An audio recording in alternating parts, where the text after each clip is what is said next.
Scott Mitchell joins me right now, my color analyst and broadcast partner on the game day broadcast and host of the Unrivaled show over at KSL.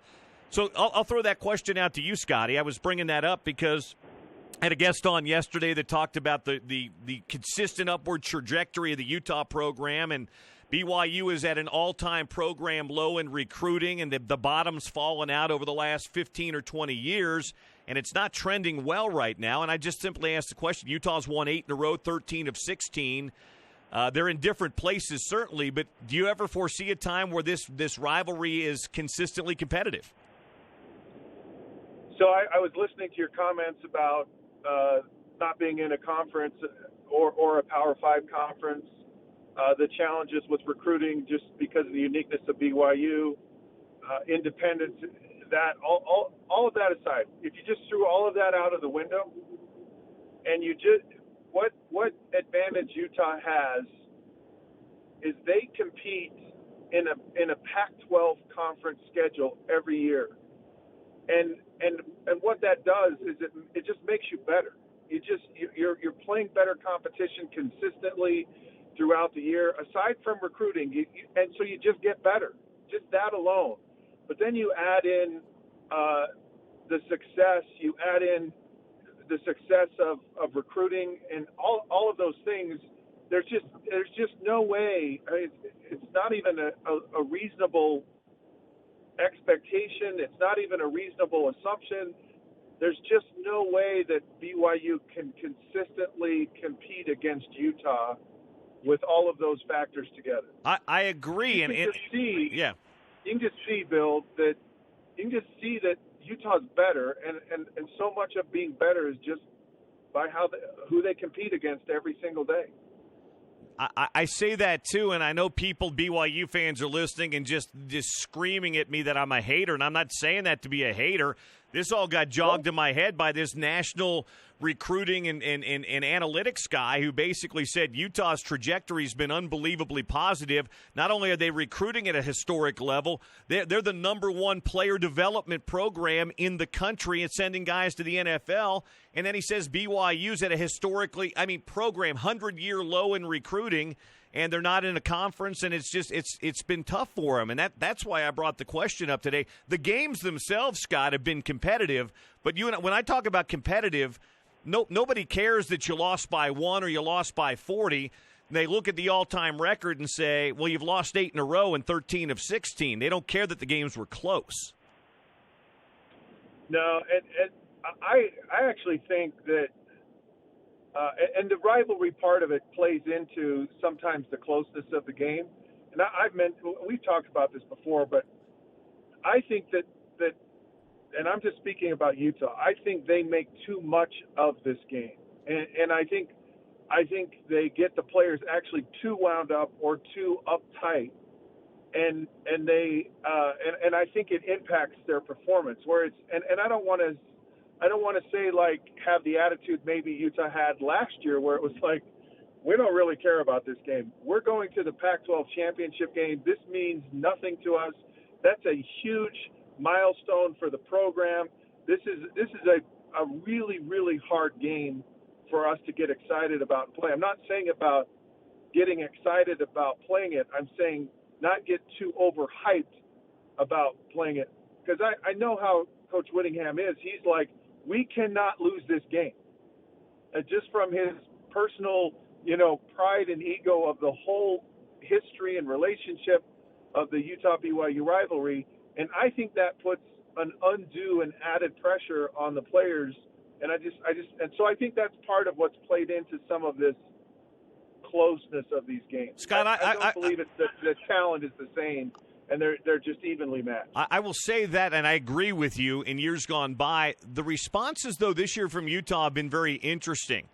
It's a big game for us, but it's just the first of many big – I think the responses this year from Utah have been a little bit more measured. I don't know if that was a Whittingham thing, if that was a players thing, but the guys have talked about the game and being excited for the game, but it's just the first of many games. And I've heard a lot of them say, hey, it's not our most important game. It's their most important game. It's not our most important game. They asked me to write a letter They meaning the University of Utah, the coaches. So as a former player, you get to write a letter to the player that wears your jersey number. Ah. Fun thing for me to write a letter.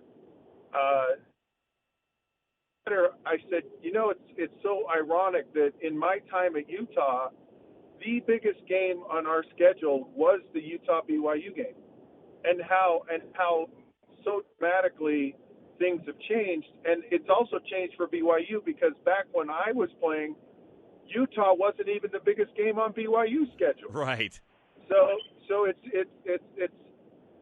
you look at this game, and I know it's a rivalry, and if you really want to talk about what a rivalry is, whatever, it's really not. It's great to play the game, but rivalries only matter when the team that loses, it really hurts. It really hurts them. Whether it's their season's over, one team wins the conference championship. I think of Florida State and Miami when they used to play, and that for a time decided who was going to win the national championship or who was going to compete for it. And that's what a rivalry to me is when the loss, the game, there's something really on the line for the winner and the loser. I completely agree with you. Let's turn our attention to the game that takes place 7 days from now.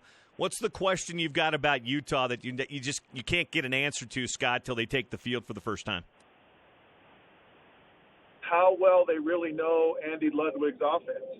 I mean, I've been really impressed with his approach to everything. Just the system. He's had success here before. Just how quickly can the team, the quarterback, and everyone just gel with that offense where it's really clicking. They're really confident in it. It's one thing to know it in practice. It's a totally different thing to know it and execute it in the game tempo. And that to me, I think it's the whole entire season for Utah, actually. I asked Britton Covey, and we're going to play the sound later, and I asked Kyle Whittingham, too, and we'll play that in a bit. But to me, a good start it won't determine whether they win or lose, but it would sure be helpful next Thursday night. They were down 20 twice in the third quarter last year and still won. But to me, the last three openers, Scott's, albeit against 1AA teams, and then, of course, BYU last year, the offense was really, really slow. From a player, and I'll make you an offensive coordinator, I'll make you Andy Ludwig, what would you do from a game plan and a play-calling standpoint to try to avoid that slow start? Everything goes through Zach Moss. We saw it last year when Utah really focused on, and it's not the early days of the Pac-12 where Utah was running it 45 times a game. It's where developing that run game with a play-action game, and it creates movement for Tyler Huntley. It's big plays down the field because Utah has the outside threats to stretch the field vertically, and chunk plays result in scores. And so having all of that play off of the running game with Zach Moss I think is the best strategy for Utah. You looked last October when they started to do that, they were averaging 40 points. They've had over 40 points a game in that stretch, and that to me really is how I would start the offense. Now, all of the nuances that come off of it, that's something to develop, and not only that, but how do you incorporate Britton Covey other than a fly sweep or a bubble screen? Because I don't know that he was used to his capabilities a year ago to really exploit his ability to be a playmaker. And I think there are other players that these tight ends are such an asset to Utah, and there's speed and there's talent on the receivers. So but it all needs to start kind of that hub around Zach Moss running the ball. Well, it's fun. But just to take some of you guys inside, I don't think there were many things that drove you crazier last year about Utah's offense. Once they got rolling, it was the lack of Zach Moss early, but it drove you crazy the way they utilized or didn't utilize Britton Covey, didn't it? Well, he's a special talent, yeah, and he's a guy. If you want an underappreciated guy on Utah's football team, it's Javelin Guidry. What he's asked to do in that slot defensive coverage position, I think, is one of the tougher things to do in all of football. And when you have a guy like Britton Covey on the other side of it, who has so much of the field at his disposal in that slot position, that he should, and Utah should be licking their chops at big plays that he can actually make. He reminds me, he's kind of the type of a Julian Edelman. Yep. And how they utilize him, and if you could look at that as a model, that's where I would start with what I would do with Britton Covey. When you have all of these weapons and you're a defensive coach, you go, well, how do we stop Covey, and how do we stop Zach Moss? How do we stop Tyler Huntley? And then you have that experience and speed on the outside at wide receiver. Then your offense just becomes fun. And you just go, I don't care what you guys do on defense, you're going to lose. You cannot stop us. How excited are you for next Thursday and the season coming up? So Christmas is my favorite time of the year. It's now changed. I can't tell you. I know there's a lot of debate about should this game be played, when should it be played. I love that this is the first game of the year. It is so much more exciting to talk about Utah and BYU than Utah and North Dakota State or whatever it is.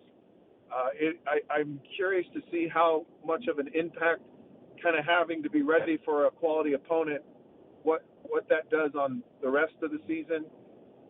But with the players coming back, with the schedule the way that it is, with even where Utah is ranked, they're in the conversation from day one, and that. It's not like you're just fighting to get in the top 25. It's like you're fighting to get in the top 6, and that's just an amazing conversation. The attitude, the talent, all these guys returning from a year ago, you'd have to be, I don't know, completely illiterate to not want to be as excited as you've ever been as a Utah fan. This is. And I hope I'm not disappointed. I really do, and I don't believe that I'm going to. But I just really appreciate and get excited that I get to watch every single play of this. Cannot wait. Before I let you go, what concerns you about BYU as Utah faces them next week? Is there something about the Cougars that makes you a little nervous about next week's game? Well, the one thing that Kalani's done a really good job is that first game of the season, he just seems to have his guys ready to play for whatever reason. And they think that a lot of it is that they have a lot of top-line players as starters, and then as the season goes on, the attrition kind of wears guys out that get injured. And there may be some truth to that. I think part of it, too, is I don't think their opponents have maybe taken them as seriously as they could. And the other side of it is maybe their opponents weren't as good as maybe advertised. But he's done a good job of having those guys ready to play right out of the gate.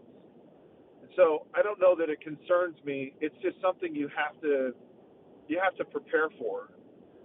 If he's smart, the strength of BYU's team is that offensive line. And of course, one of many strengths in the Utah team is its defensive line. So I don't know that BYU can stop Utah offensively, and if they can slow the game down and keep the score manageable, then that would be, from a game perspective, that would be my biggest concern. That's Scott.